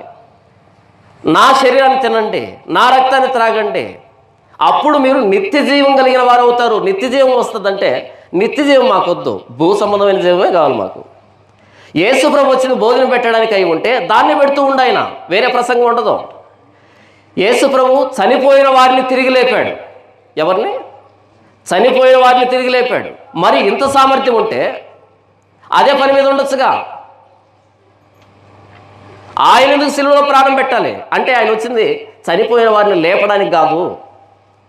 గుడ్డి వారికి కళ్ళు ఇచ్చాడు, కుంటి వారికి కాళ్ళు ఇచ్చాడు, మోగు వారికి నాలుగు ఇచ్చాడు, చెవిటి వారికి చెవులు ఇచ్చాడు, కుష్ఠరోగాన్ని బాగు చేశాడు, దయ్యాలను వెళ్ళగొట్టాడు. ఏ దయ్యాలు? టచ్ అంటే పడిపోయే డ్రామా దయ్యాలు కాదు, నిజమైన దయ్యాలు నేను మాట్లాడుతున్నది. 2,000 సంఖ్య కలిగినటువంటి దయ్యాలు ఒక వ్యక్తిలో ఉంటే వెళ్ళిపో అంటే పరిగెత్తుకుంటూ వెళ్ళి సముద్రంలో పడి చనిపోయేంతగా భయపడ్డాయి కదా. నిజమైన దయ్యాల గురించి మాట్లాడుతున్నా, ఈ టీవీలో వచ్చే డ్రామా దయ్యాల గురించి కదా నేను మాట్లాడుతున్నది. దయ్యాలను వెళ్ళగొట్టాడు ఆయన. ఇన్ని అద్భుతాలు చేసిన యేసు ప్రభు శిలువ మీద ఎందుకు ప్రాణం పెట్టవలసి వచ్చింది? మీకు అర్థమవుతుందా?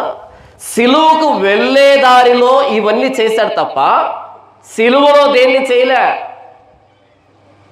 ఇవన్నీ ఎందుకు చేశాడు అంటే, ఇంత సామర్థ్యం ఉన్న నేను శిలువ మీద ప్రాణం ఎందుకు పెడుతున్నానంటే, మీ అసలు సమస్య ఏంటంటే, మీ అసలు రోగం ఏంటంటే, మీకు పొంచి ఉన్న అసలైన ప్రమాదం ఏంటంటే, ఏంటి ప్రభువా? మీ పాపం. మీ పాపం హృదయము అన్నింటికంటే మోసకరమైంది, అది ఘోరమైన వ్యాధి కలిగింది. దాన్ని గ్రహించగలిగిన వాడు ఎవడు? అందుకే ఎక్కాడు ఆయన సిలువ మీదకి. దేనికోసం ఎక్కాడు ప్రభు అయిన యేసుక్రీస్తు వారు సిలువ? మన సమస్య ఏంటో చెప్పడానికి. ఉజ్జియా సమస్య ఏంటి? తిరుగుబాటు. ఇశ్రాయేలు సమస్య ఏంటి? తిరుగుబాటు అనేటువంటి పాపం. పాపాన్ని దేంతో పోల్చాడు? కుష్ఠరోగంతో పోల్చాడు. ప్రభు అయిన యేసుక్రీస్తు వారు ఎందుకు సిలువలో ప్రాణం పెట్టవలసి వచ్చింది? మన పాపము కుష్ఠరోగాన్ని తీసివేయడానికి. ఏమవుతుంది పాపాన్ని పెట్టుకుని చనిపోతే? గర్విష్టి అయి దేవుని సన్నిధిలోకి వెళ్తే, భూమి మీద దేవాలయానికి వెళ్తేనే కుష్ఠరోగం వచ్చిందే. మరి ఈ ఉజ్జియా పరలోకానికి వెళ్తే చనిపోయిన తర్వాత వెళ్తాడా దేవుని సన్నిధికి? ఆ బిల్డింగ్లోకి వెళ్ళడానికే సాధ్యం కాకపోతే, ఆ నిర్మాణంలోకి వెళ్ళడానికి సాధ్యం కాకపోతే ఇక పరలోకానికి వెళ్ళగలుగుతాడా? దాన్ని ఎక్కడ సింబాలిక్గా చెప్పాడు. ఆయన చనిపోయిన తర్వాత రాజుల సమాధిలో కాకుండా వేరే భూమిలో పాతి పెట్టారు ఆ వ్యక్తిని. అది కూడా రాజులదే, కాకపోతే సెకండ్ గ్రేడ్, సెకండ్ పొజిషన్. అది ప్రతి విషయంలో దేవుడు గీత గీశాడు. ఉజ్జియా నన్ను వ్యతిరేకించాడు. ఇదిగో ఇది పరిస్థితి. ఇక్కడ కూర్చొని నీవు నేను చనిపోయిన తర్వాత దేవుని దగ్గరికి వెళ్తామా?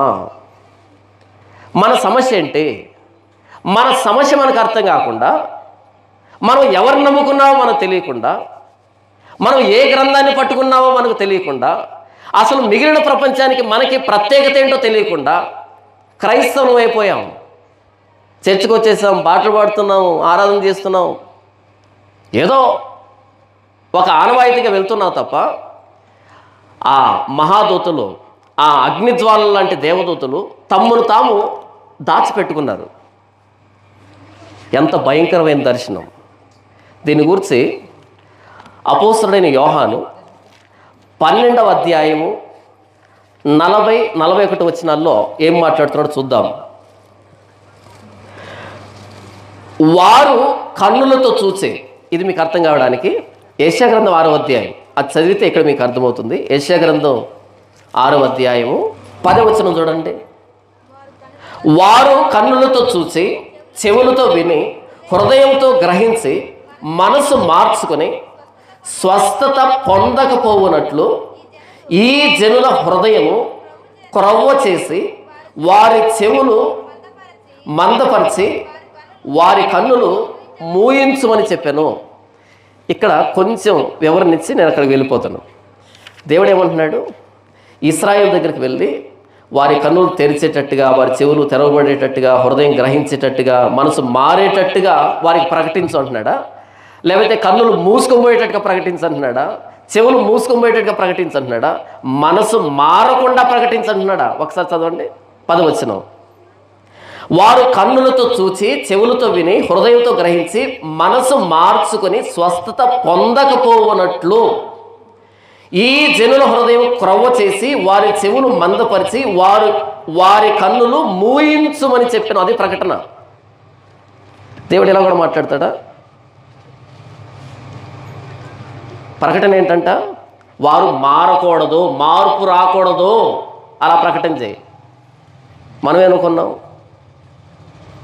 దేవుడు మాట్లాడితే మారు మనసు వస్తుందని. ఒకవేళ నేను మాట్లాడుతూ ఉంటే మీకు మారు మనసు రాకపోతే దేవుడు నన్ను వాడుకుంటున్నాడు అని అర్థం. ఇది ఏషియా లైన్, ఏషియా మినిస్ట్రీ. ఇది అర్థమైందా? ఇర్మీయాతో దేవుడు చెప్తాడు, నేను నిన్ను తల్లి గర్భంలో ఎందుకు ఏర్పాటు చేస్తున్నానంటే నాటుటకు, తర్వాత పెళ్ళగించుటకు. అంతేనా? ఉందా? నాటుటకు, నాటడం పరిచర్యనా? పెళ్ళగించడం పరిచర్య కాదా? నాటడం పరిచర్యే, పెళ్ళగించడం పరిచర్య. ఎవరో నిన్న కామెంట్ పెట్టారు, నీ మాటలు వింటూ ఉంటే క్రైస్తవ్యాన్ని వదిలిపెట్టిపోవాలనిపిస్తుంది అని పెట్టాడు కింద. ఏది నన్ను బెదిరిద్దామని. నేను అనుకున్నాను, thank you lord, thank you very much. ఎందుకంటే స్క్రాప్ ఉండకూడదు ఇక్కడ. పొలంలో పండేటువంటి ధాన్యాన్ని నేరుగా ఇంటికి తెచ్చుకోం. ఏం చేస్తాం? కళ్ళంలో పోస్తాం, 3 రోజులు ఎండబెడతాం. ఎండబెట్టిన తర్వాత తూర్పారబడతాం. అదేంటి? అన్ని ఎరువులు వేసి, అంత పెట్టుబడి పెట్టి, రేయింబవలు మేలుకొని, ఇంత పంట ఇంత సాగు చేసి మొత్తం తెచ్చుకోకుండా 1కి 3 సార్లు తూర్పారు పోస్తున్నావేంటి? నా పొలంలో పండినా సరే చెత్తొద్దు గరిసెలోకి, ధాన్యమే కావాలి కదా. నీ మాటలు వింటూ ఉంటే క్రైస్తవ్యాన్ని విడిచిపెట్టాలనిపిస్తుందంటే ఎస్, ఇది తూర్పు గాలి. తూర్పు గాలికి చెత్త నిలవబడకూడదు. ఏసీ కాదు ఇది, తూర్పు గాలి. చాలా వేడిగా ఉంటుంది, చాలా వేగంగా ఉంటుంది. తూర్పారు పట్టేటప్పుడు ఒక స్టూల్ వేసుకుంటారు, దాని మీదకి ఎక్కి తూర్పారు పోస్తారు. ఎందుకో తెలుసా? ఎత్తు తక్కువైందనుకో అలా పడిపోవచ్చు. కొన్ని నాటడం పరిచర్యే, పెళ్ళగించడం పరిచర్యే, ఇక్కడ మారు మనసు వచ్చేటట్టుగా ప్రకటించడం పరిచర్యే, మారు మనసు రాకుండా ప్రకటించడం పరిచర్యే. ఎందుకు మారు మనసు వద్దంటున్నాడు అంటే, ఇక వద్దు వీళ్ళు, నాకు ఇక వద్దు, ఇక మారరు. ఒకవేళ చివరి దశలో మారితే నేను మరలా శిక్షను తప్పిస్తాను. వీళ్ళకి మారకూడదు వీళ్ళు. మొదటి 5 సూచక్రియల్లో ఫరో తన హృదయాన్ని కఠినపరుచుకున్నాడు. తర్వాత 5 సూచక్రియల్లో, మహత్కార్యాల్లో దేవుడు అతని హృదయాన్ని కఠినపరిచాడు. తేడా అర్థమవుతుందా? మొదటి 5 మహత్కార్యాల్లో, తెగుళ్ళలో ఫరో కఠినపరుచుకున్నాడు, నేను మారకూడదు అని. తరువాతి 5 సూచక్రియల్లో, అద్భుతాల్లో దేవుడు కఠినపరిచాడు, ఇక వీడు మారకూడదు అని. మొదట మనకు అవకాశం ఇస్తాడు, మారకపోతే రెండవ ఛాన్స్ ఆయనది. ఇక మారకూడదు వీడు, మూసేస్తాడు. దేవుణ్ణిలో ఒక్క కోణాన్ని చూసాం మనం, ఆ ఒక్క కోణాన్ని కూడా చూడలే. ఎక్కడి దాకా వచ్చామంటే యేసు ప్రభు నేను లవర్స్ అనే దగ్గరకు వచ్చాం. చీపురు తీసుకొని కొట్టదని అంటాను. పెద్ద పెద్ద వేదికలు ఇచ్చి రికార్డింగ్ డ్యాన్సులు వేయిస్తున్నారు వాళ్ళ దగ్గర, రికార్డింగ్ డ్యాన్సులు. యేసు ప్రభు ఈవిడ లవర్స్ అంట, భరిస్తున్నారు కదా. ఉజ్జియా లోపలికి వెళ్తే 80 మంది యాజకులు లోపలికి వెళ్ళి గెట్ అవుట్ అని అన్నారు. ఉంది అక్కడ? ఉజ్జియా లోపలికి వెళ్తే, మహారాజు లోపలికి వెళ్తే, 52 సంవత్సరాలు ఏకదాటిగా యెరూషలేమును పరిపాలించిన మహాచక్రవర్తి లోపలికి వెళ్తే 80 మంది యాజకులు లోపలికి వెళ్ళి గెట్ అవుట్, నువ్వు రాజు అయితే బయట, మందిరంలో కాదు. ఎక్కడ అలాంటి యాజకులు క్రైస్తవ్యంలో? వాడు చిన్న పెద్ద తేడా చూడకుండా ఇది దేవుడు నియమించిన వ్యవస్థ, దీన్ని ధిక్కరించడానికి నీవెవడివి అని ఎదిరించే వాళ్ళు ఎక్కడ? అందరూ కుష్ఠరోగులు అయిపోయారు. సరే, ఇంతవరకు నేనేం చెప్పాను అంటే, వారి మనసుని క్రమపరచమని దేవుడు చెప్పాడు కదా, వారి కన్నులు మూయించమని, చెవులు మూయించమని చెప్పాడు కదా. ఇప్పుడు యోహాను సువార్త 12వ అధ్యాయం 40వ వచనం, ఇందుచేత వారు నమ్మలేకపోయారు, ఏలైనగా వారు కన్నులతో చూసి హృదయంతో గ్రహించి మనసు మార్చుకొని నా వలన స్వస్థపరచబడకుండానట్లు ఆయన వారి కన్నులకు అంధత్వం కలుగజేసి వారి హృదయం కఠినపరచను అని యెషయా మరి ఒక చోట చెప్పాను. ఆ సందర్భం ఏది? 6వ అధ్యాయం ఏది? తర్వాత యెషయా ఆయన మహిమను చూచినందున ఆయనను గూర్చి ఈ మాటలు చెప్పాను. యెషయా ఆయన మహిమను చూచినందున, యెషయా చూసింది ఎవరిని? సైన్యములకు అధిపతి అయిన యెహోవాని కదా.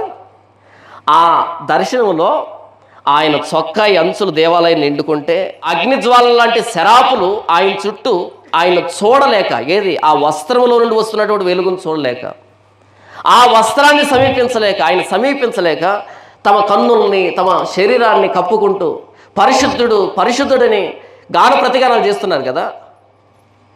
ఆయన ముఖాన్ని చూపించలేదుగా. 6వ అధ్యాయంలో యోహాన్ గారు ఏమంటున్నారు అంటే, యెషయా ఆయన మహిమను చూచినందున అని యేసు ప్రభుని గురించి చెప్తున్నాడు. అంటే యెషయా చూసింది యేసు ప్రభునా? ఆ పై వచనాలు మొత్తం అంతా యేసు ప్రభు గురించే. యెషయా గ్రంథం 6వ అధ్యాయంలో యెషయా చూసిన దర్శనం ప్రభు అయిన యేసుక్రీస్తు వారిని గూర్చి, ప్రభు అయిన యేసుక్రీస్తు వారిని. అంటే ఆ శరాపులు పరిశుద్ధుడని కీర్తించింది ఎవరిని? ప్రభు అయిన యేసుక్రీస్తు వారిని, మన ప్రభు అయిన యేసుక్రీస్తు వారిని. ప్రకటన గ్రంథం 1వ అధ్యాయం 17వ వచనం చూడండి, నేను ఆయనను చూడగానే చచ్చిన వాని వలె ఆయన పాదముల యొద్ద పడితేనే. అపోస్తలుడైన యోహాను సువార్త 12వ అధ్యాయంలో చెప్పినటువంటి యోహానే ఆయనకు దర్శనం వచ్చినప్పుడు నేను ఆయన్ని చూడగానే, ప్రభువైన యేసుక్రీస్తు వారిని చూడగానే ఎలా పడిపోయాడంట? చచ్చిన వాని వలె. శక్తి పోయింది. మరి అదేంటి 3.5 సంవత్సరాలు వాళ్ళతో పాటే కదా ఆయన తిరిగాడు, వాళ్ళతో పాటే కదా ఉన్నాడు.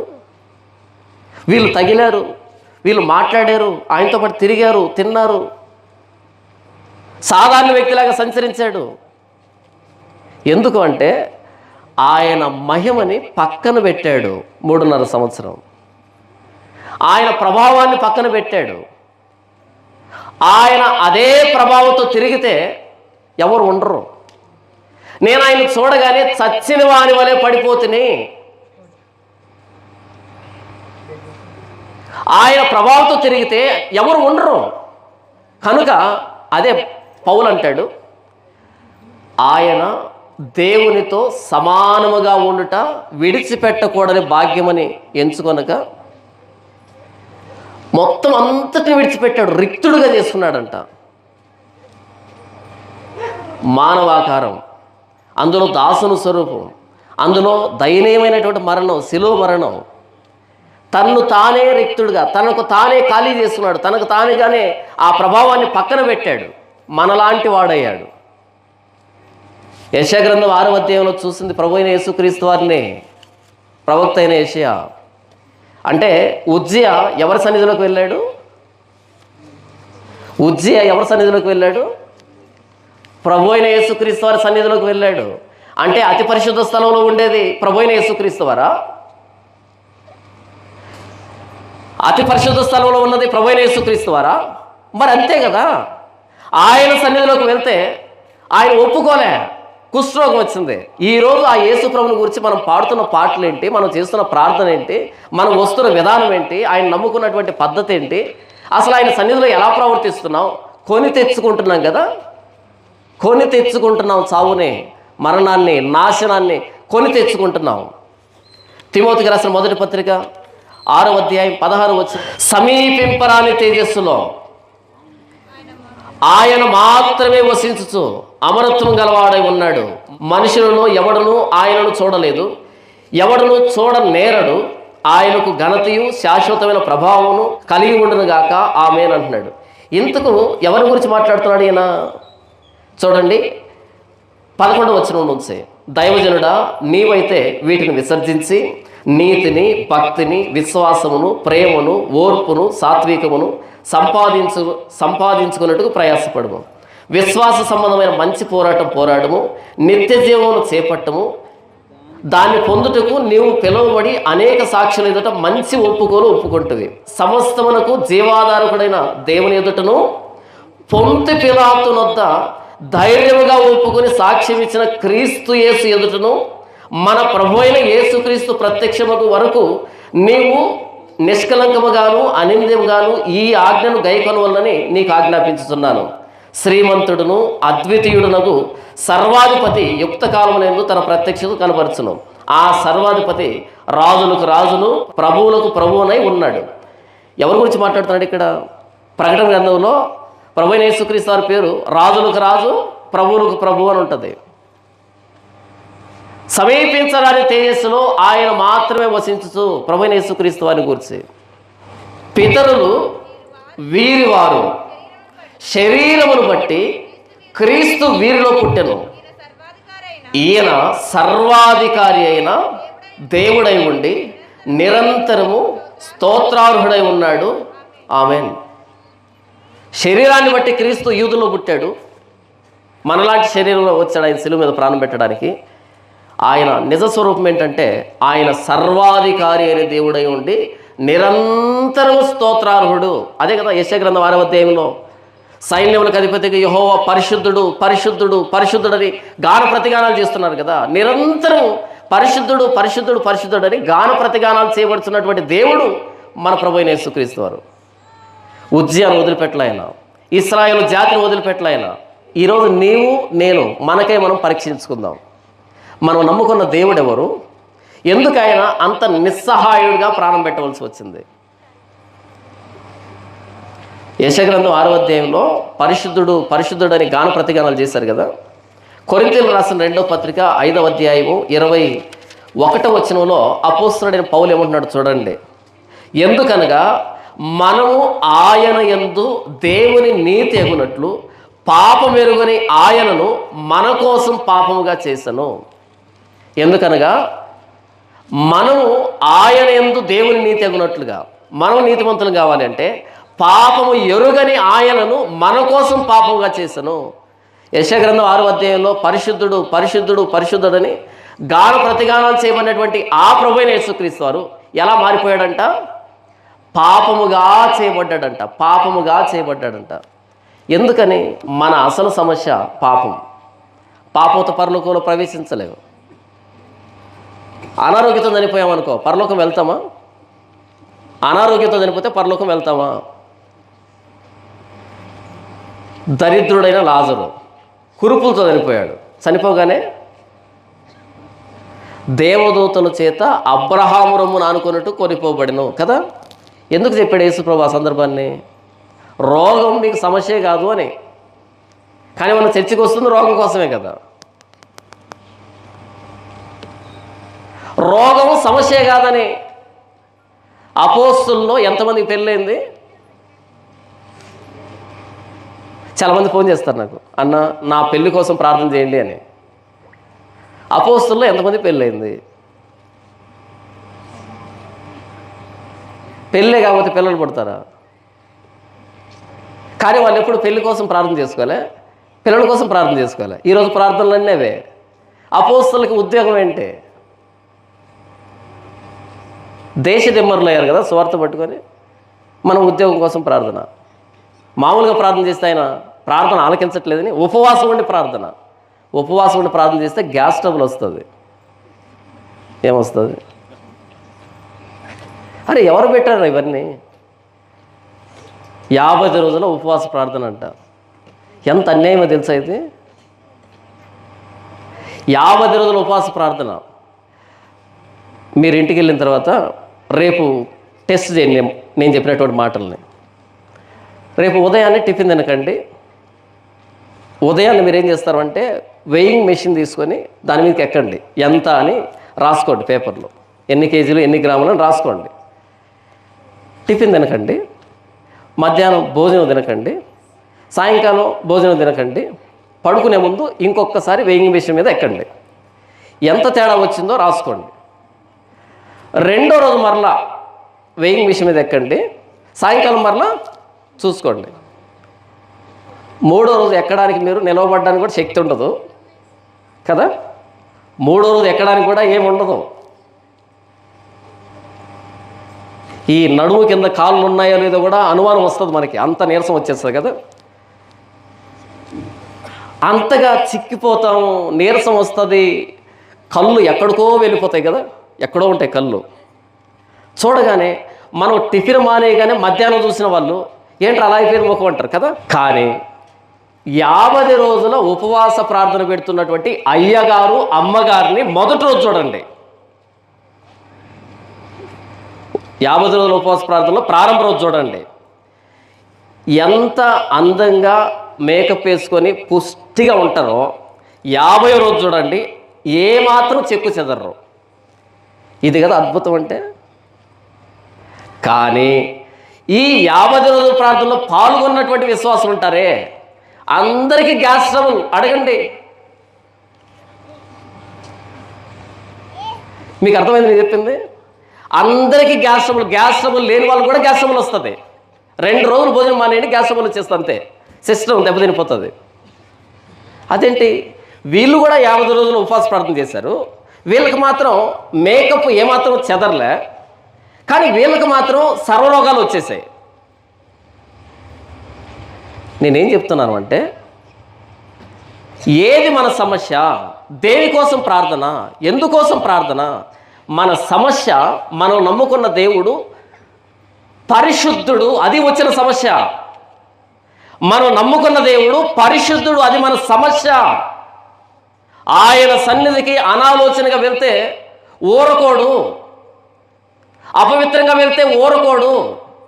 నాదాబు అబీహులు అనాలోచనగా వెళ్ళారు, ఏమయ్యారు? ఉన్నపలంగా చనిపోయారు. ఉజ్జియా ఏమయ్యాడు? కుష్ఠరోగి అయ్యాడు. మరి మనం వెళ్తున్నామే. మన సమస్య మన దేవుడు పరిశుద్ధుడు. మన సమస్య మనం పట్టుకున్నది పరిశుద్ధ గ్రంథం. మన సమస్య ప్రభువైన యేసుక్రీస్తు వారు కొండ మీద ప్రసంగం చేసి అలాగే వెళ్ళిపోయి ఉంటే ఇబ్బంది ఏమీ లేదు. ఆయన మరో కొండ మీద సిలువ మీద ప్రాణం పెట్టాడు. ప్రాణం పెట్టినాడు ఊరకే ఉంటాడా? మాటలు చెప్పి వెళ్ళిపోలే, ప్రాణం పెట్టాడు. నా మరణాన్ని చూసైనా మారండి అని. ఇంకా మనం మనకి ఇష్టం వచ్చినట్టు బ్రతికితే వదిలిపెడతాడా? తీర్పు తీర్చువాడెవడు? రోమీలు రాసిన పత్రిక చూడండి. రోమీలు రాసిన పత్రిక 8:31 చూడండి. ఇట్లుండగా ఏమందుమో, దేవుడు మన పక్షమునుండగా మనకు విరోధి ఎవడు? తన సొంత కుమారుని అనుగ్రహించుటకు వెనుక తీయక మనందరి కొరకు ఆయనను అప్పగించిన వాడు ఆయనతో పాటు సమస్తమును మనకెందుకు అనుగ్రహింపడు? దేవుని చేత ఏర్పరచబడిన వారి మీద నేరం మోపువాడెవడు? నీతిమంతులుగా తీర్చువాడు దేవుడే. తర్వాత శిక్ష విధించువాడెవడు? చనిపోయిన క్రీస్తు యేసే. శిక్ష విధించేది ఎవరంట? చనిపోయిన క్రీస్తు యేసే. సిలువలో ప్రేమ ఉంది, సిలువలో తీర్పు ఉంది. మనమంతా కుష్ఠరోగులమే కాబట్టి ప్రభువైన యేసుక్రీస్తు వారు మన కుష్ఠరోగాన్ని, మన పాపమనే కుష్ఠరోగాన్ని ఆయన మీద వేసుకున్నాడు. మన మరణాన్ని ఆయన అనుభవించాడు. ఎందుకని? ఆయన పరిశుద్ధతని మనం జీవించి చూపించాలని, క్రీస్తు స్వరూపం మన యందు ఏర్పడాలని, మనం పరిశుద్ధులుగా మారాలని. అయితే ఆ ప్రభువు మరణాన్ని మనం వెక్కిరిస్తూ బ్రతికితే మనల్ని తప్పించేది ఎవడు? తీర్పు తీర్చేది ఆయనే. ప్రాణం పెట్టిన ఆయనే తీర్పు తీరుస్తాడు. మన సమస్య రోగం కాదు. మన సమస్య ఉద్యోగం లేకపోవడం, పెళ్లి కాకపోవడం, పిల్లలు పుట్టకపోవడము, అప్పులో ఇంకొకటో కాదు. ఇవి భూ సంబంధమైన సమస్యలు. అసలైన సమస్య పాపం, మన తిరుగుబాటు, మన గర్వం, మన చెడిపోయిన అంతరంగం. ఉజ్జయాన్ని వదిలిపెట్టలే, ఇశ్రాయేలు జాతిని వదిలిపెట్టలే, నాదాబు అబీహును వదిలిపెట్టలే, కోరహను వదిలిపెట్టలే, ఆకాన్ను వదిలిపెట్టలే. చదవండి ఇశ్రాయేలు చరిత్రను. ఎవరినైనా వదిలిపెట్టేయడమో చూడండి. ఆ ప్రభువైన యేసుక్రీస్తు వారు మనల్ని ఏమీ అనలే, సిలువ మీద ప్రాణం పెట్టాడు. నా మరణాన్ని చూసి మారండి అని. మనల్ని మనం పరీక్షించుకుందాం. మనం నమ్ముకున్న దేవుడు పరిశుద్ధుడు. ఇదే మన సమస్య. మనం నమ్ముకున్న దేవుడు పరిశుద్ధుడు కాకపోయి ఉంటే మనం ఎలా బ్రతికినా సరే చెల్లుబాటు అయ్యేది. ఆయన పరిశుద్ధుడు కనుక ఆయన సన్నిధికి అనాలోచనగా వస్తే, ఆయన్ను మనకిష్టం వచ్చినటువంటి మార్గాల్లో అన్వేషిస్తే ఒప్పుకోడు. పరిశుద్ధ దూతలే, మహాదూతలే, అగ్నిజ్వాల లాంటి దూతలే తమ్మును తాము దాచిపెట్టుకుంటే ఆయన సన్నిధి నుండి, ఆయన ప్రభావం నుండి మనం ఏ పాటి వారివి, మన బలం ఏ పాటిది, మన జీవం ఏ పాటిది. ఈ వర్తమానం ద్వారా మీ అందరికీ ఇంకో అవకాశాన్ని ఇస్తున్నాడు దేవుడు. మీ లోపల ఉన్నటువంటి కుష్ఠరోగాన్ని ప్రభువైన యేసుక్రీస్తు వారి పాదముల చెంత ఒప్పుకోండి. మన దేవుడు పరిశుద్ధుడు. మనం పట్టుకున్న గ్రంథం పరిశుద్ధ గ్రంథం. మనం పిలువబడినటువంటి పిలుపు పరిశుద్ధమైన పిలుపుతో పిలిచాడు మనల్ని. సువార్త అంటే పరిశుద్ధమైన పిలుపు. పరిశుద్ధతలోనికి రండి, పాపాన్ని విడిచిపెట్టి పరిశుద్ధతలోనికి రండి అని. ఇప్పటి వరకు మీరు ఎందుకు చర్చికి వచ్చారో, ఎందుకు యేసుప్రభువుని నమ్ముకున్నారో నాకు తెలీదు. ఏం విన్నారో, బైబిల్ ఎలా చదివారో నాకు తెలీదు. ఈ వర్తమానం ద్వారా దేవుడు ఏమంటున్నాడు అంటే, మిమ్మల్ని ఈ ప్రపంచం నుంచి నా దగ్గరికి ఎందుకు నేను ఆకర్షించుకున్నాను అంటే, మిమ్మల్ని పరిశుద్ధులుగా ఉంచడానికి, నా సొత్తైన ప్రజలుగా, నా స్వకీయ సంపాద్యముగా, యాజక రూపమైనటువంటి సమూహముగా, ప్రభువైన యేసుక్రీస్తు వారి సారూప్యతలోనికి ఎదిగినటువంటి వ్యక్తులుగా, రూపాంతరం చెందినటువంటి నూతన సృష్టిగా మిమ్మల్ని మార్చుకోవడానికి. అందుకు ప్రభువైన యేసుక్రీస్తు వారి శిలువలో ప్రాణం పెట్టాడు. ఆయన కుమారుడైన యేసుక్రీస్తు రక్తం ప్రతి పాపం నుండి మనలను కడిగి పవిత్రులుగా చేయను. యేసు ప్రభు శిలువ మీద ప్రాణం పెట్టింది దేనికంటే, మనల్ని పవిత్రులుగా చేయడానికి. మోకరిద్దాం. మనలోకి మనం తొంగి చూసుకొని మన అంతరంగం ఏమై ఉన్నది. మన దేవుడు పరిశుద్ధుడు. సువార్త ద్వారా మనల్ని పరిశుద్ధమైన పిలుపుతో పిలిచాడు. మనం ఎలా బ్రతుకుతున్నాం? ఆ రోజు ఉజ్జియాకి అవకాశం లేకుండా పోయింది. నాదాబు అబీహులకి అవకాశం లేదు. ఆకానికి, కోరహుకి అవకాశం లేదు. ఇశ్రాయేలీలు 40 సంవత్సరాలు అరణ్యంలో రాలిపోయినటువంటి వ్యక్తులకి అవకాశం లేదు. ఈరోజు నీకు నాకు అవకాశం ఉంది. మన పాపాలను ఒప్పుకుందాం, క్షమాపణ అడుగుదాం, కళ్ళు మూసుకుందాం. మహాపరిశుద్ధుడు అయిన తండ్రి, ఇంతవరకు ఉజ్జియా కుష్ఠరోగాన్ని, ఇశ్రాయేలు జాతి అరకాలు మొదలుకొని నడినంత వరకు చెడిపోయినటువంటి విధానాన్ని మాకు చూపించి, యెషయా గ్రంథం 6వ అధ్యాయంలో ప్రభువైన యేసుక్రీస్తు వారి ప్రభావం, ఆయన శక్తి, శరాపులు సైతం ఆయన్ను సమీపించలేని అమరత్వంలో నివసిస్తున్న మా ప్రభువైన యేసుక్రీస్తు వారు నరావతారిగా శరీరాన్ని ధరించి మాలాంటి వ్యక్తిగా ఈ లోకానికి వచ్చి తన దైవత్వాన్ని 3.5 సంవత్సరం తన మహిమని పక్కన పెట్టి తను రిక్తుడిగా చేసుకొని శిలువ మరణం పొందినంతగా తను శిలువకు అప్పగించుకున్నాడు, విధేయత చూపించాడు. నా తండ్రి, నాలో ఉన్నటువంటి పాపము కూస్తున్నాయి, మాలో ఉన్నటువంటి పాపము కూస్తున్నాయి. పాపం అనే అసలైన రోగాన్ని, సమస్యని, ప్రమాదాన్ని మాకు తెలియజేయడానికి ప్రభువైన యేసుక్రీస్తు వారి శిలువలో ప్రాణం పెట్టి ఉంటుండగా నా తండ్రి, మరొకసారి మా అంతరంగాన్ని మేము పరీక్షించుకున్నట్టుకు సహాయించండి. మా అంతరంగంలో ప్రతి పాపను ఒప్పుకోవడానికి సహాయించండి. నాయన, మిగిలిన ప్రపంచంలో ఏ జాతికి మీలాంటి దేవుడుగా లేడు. వేల్పులలో యెహోవా వంటి దేవుడు లేడు. పరిశుద్ధతను బట్టి మహనీయుడివే. నా తండ్రి, ఇంతటి పరిశుద్ధనే మిమ్మల్ని నమ్ముకున్నటువంటి మేము మీ స్వరూపాన్ని కలిగి రూపాంతరం చెంది నూతన సృష్టిగా మార్చబడ్డానికి సహాయించండి. మీ సన్నిధికి వచ్చేటప్పుడు అనాలోచనగా కాకుండా, మీ సన్నిధికి వచ్చేటప్పుడు మా ప్రవర్తన సరిచేసుకుంటూ, మా పాపాలను ఒప్పుకుంటూ, ప్రభువైన యేసుక్రీస్తు రక్తంలో కడగబడి పరిశుద్ధులుగా చేయబడడానికి వచ్చేటువంటి నిజమైన విశ్వాసంలో మమ్మల్ని తీసుకొని రండి.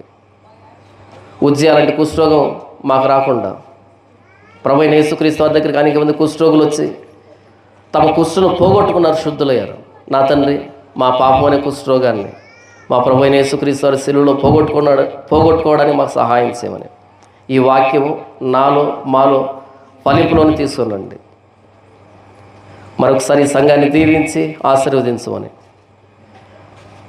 ప్రభువైన యేసుక్రీస్తు వారి శ్రేష్టమైన నామంలో స్తుతించి ప్రార్థించి వేడుకొనుచున్నాము తండ్రి. ఆమేన్, ఆమేన్.